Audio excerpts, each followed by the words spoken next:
Okey guys, yang ni mini full RS ya. Yang ni exhaust original Z15. Tengok dia punya ni.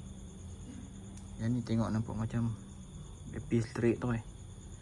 Yamaha dia ada bend sikit. Macam tu. Okey, tengok daripada mini full ni memang akan kena potong lah. Lagi satu yang model Yamaha punya, dia sensor O2 tu dia dekat head lah. Macam RS dengan Z15 ni dia dekat manifold ni, nampak. Tu yang aku beli model RS lah, sebab dia punya O2 sensor tu dekat sini. Okey, nanti nak cuba pasang tengok.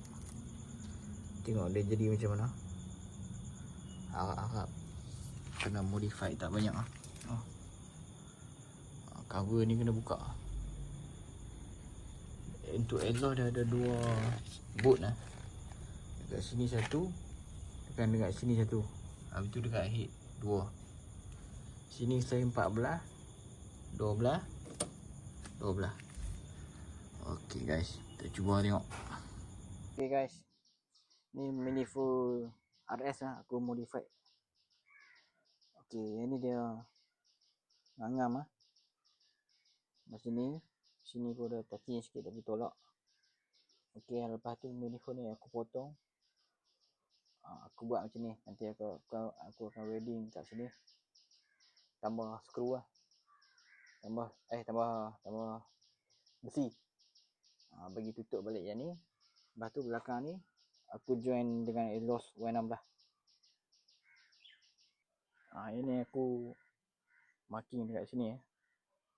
Lepas ni tengok yang ni. Semua nampak cun lah. Potong kat sini, join dekat manifold ni. Okey. Potong dekat sini, join dekat manifold ni. Kita tengok kejadian macam mana. Yang ni lah kejadian dia. Aku potong macam ni. Lepas tu ni nak welding kat sini ya.